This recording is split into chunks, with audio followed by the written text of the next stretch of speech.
si un jour vous vous retrouvez face à un terroriste, eh bien, méfiez-vous. I knew something was wrong. I knew something special about it. You know? Hein? Viens, je t'encule ta mère.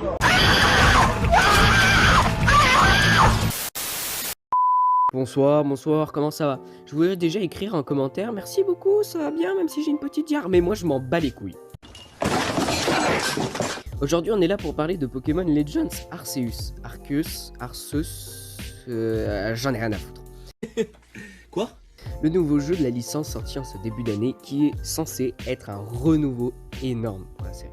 Annoncé lors du Pokémon Direct du 26 février 2021, en même temps que le magnifique remake de Diamant et Perle. Et il faut dire que tout le monde a été surpris de cette annonce.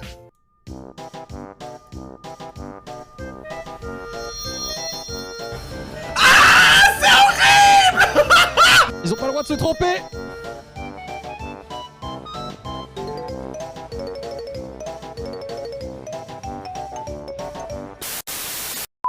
Il faut dire que j'attendais quand même beaucoup ce jeu qui portait la lourde charge de changer considérablement la façon dont nous allions jouer à un jeu Pokémon. En plus d'introduire une nouvelle série de jeux se nommant Légende Pokémon ou Pokémon Legends si je fais l'enculé d'anglais, nous avons beaucoup hype avant la sortie du jeu en nous dévoilant du contenu, des nouvelles formes pour les Pokémon et aussi la jaquette du jeu, ma foi, très belle. D'ailleurs, quand j'ai reçu le jeu, j'étais comme ça. Oh t'es belle. Oh oui t'es belle jaquette. Oh là là. Oh tu me fais de l'effet. Alors, je peux tout vous expliquer. Bon, rentrons dans le vif du sujet. Première chose que j'ai fait en arrivant sur le jeu, c'était de vérifier si j'étais bien sur la bonne console. C'est de la merde. Alors là, c'est bon, on va rentrer tout de suite dans l'art. Nique-toi Arceus qui nous fait une Zelda en nous donnant un iPhone 13 gratté dans un faux concours Instagram. Niquez-vous le professeur et le corps des chercheurs. Et aussi ce village de racistes là qui ne veut pas d'un étranger. On va parler de ce qui fait mal. Le jeu est visuellement très, mais alors très pauvre. Non mais sérieusement, comment c'est possible qu'une des plus grosses licences qui ramasse autant de pognon ne veut pas payer plus d'employés? D'après un article de jv.com, l'équipe est actuellement composée de 167 personnes à l'heure actuelle. Ça préfère payer des freelances sur un seul projet dans des délais horribles plutôt qu'avoir une équipe plus conséquente. Toujours dans l'article, on apprend que le jeu a été fait en seulement 2 ans, et ça se voit, clipping dégueulasse, les textures sont à vomir, la framerate est à la ramasse, et en plus de ça, les maps sont vides la plupart du temps. Bref, j'ai failli saigner des yeux, et j'en ai rien à branler si ça vous plaît pas que je déboîte cette incompétence complète. C'est suspect, hein. C'est louche cette histoire. Maintenant que j'ai poussé mon coup de gueule, on va pouvoir reprendre correctement. Effectivement, je me suis plaint, mais pour autant, je suis très content de ce nouveau jeu, et on sent un réel vent de fraîcheur pour la série. Pokémon commence tout doucement à se défaire de la spirale infernale dans laquelle la licence s'était enfermée, tout en gardant les principes même des jeux, comme la capture et résoudre une histoire, bon voilà. Dans Arceus, on sent une réelle envie de passer au monde ouvert, même si les zones ne sont pas reliées entre elles. Elles sont plus vastes et sont un peu une ode à l'exploration. Là où dans les précédents jeux, on se sentait pas mal confiné, comme dit précédemment, on garde beaucoup de choses des anciens jeux qui font l'essence de la série. On débute l'aventure comme toujours avec un starter, et cette fois le choix est assez spécial, puisque les 3 starters sont issus d'autres régions que le professeur Lavande a emmené avec lui. Nous avons donc le choix entre Norman, TK et Coleman... Merde, ça c'est le starter pack des pédophiles du YouTube français. Oh, bah celle-là, elle est bien. Nous avons donc ensuite un peu le même but principal que chaque jeu, capturer tous les Pokémon pour compléter le Pokédex, sauf que cette fois, nous ne devons pas le compléter, mais le créer. Et oui, le corps des chercheurs étudie les Pokémon de la région pour ensuite créer le tout premier Pokédex. On va donc arpenter les différentes zones du jeu pour étudier les Pokémon présents en complétant la fiche de mission sur le Pokémon qu'on veut étudier. On va donc devoir le capturer un certain nombre de fois avec des techniques différentes, le battre avec certains types de Pokémon ou même de le faire évoluer. Oh putain! Oh, il évolue!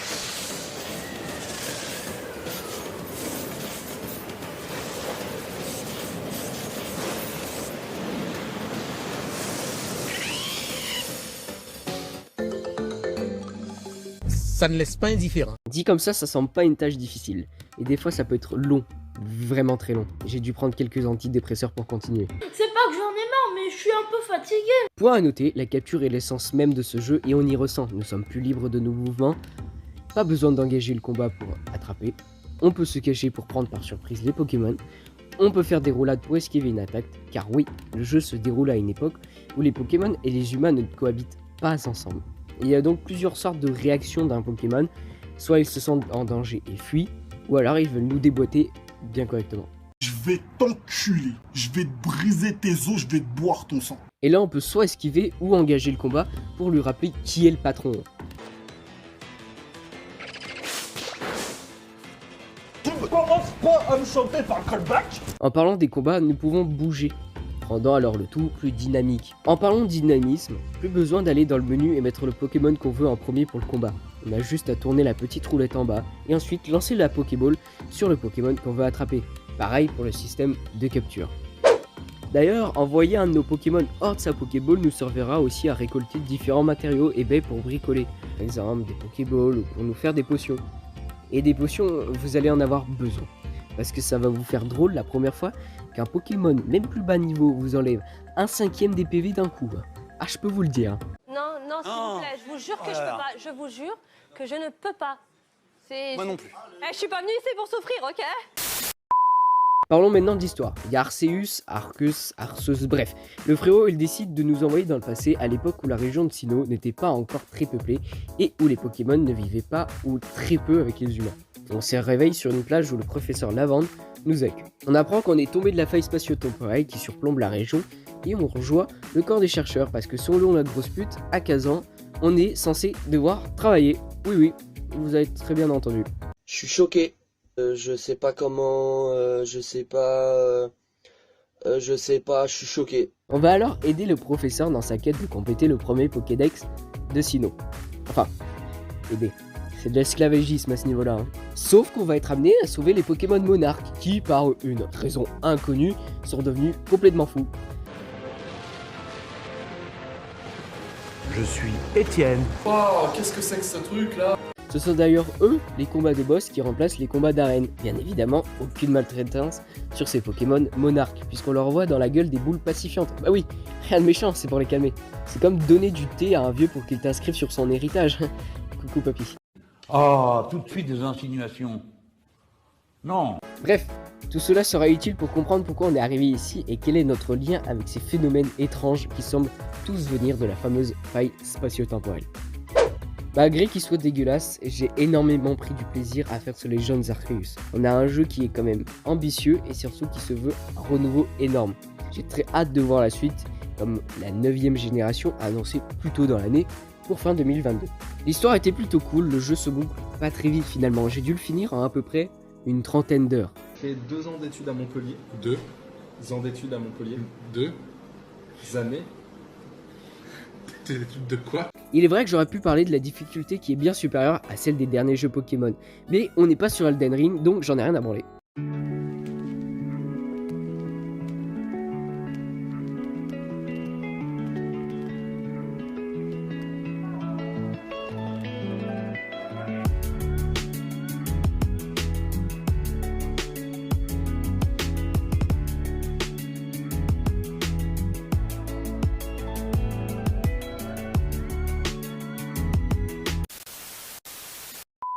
Combien est-ce que tu gagnes par mois?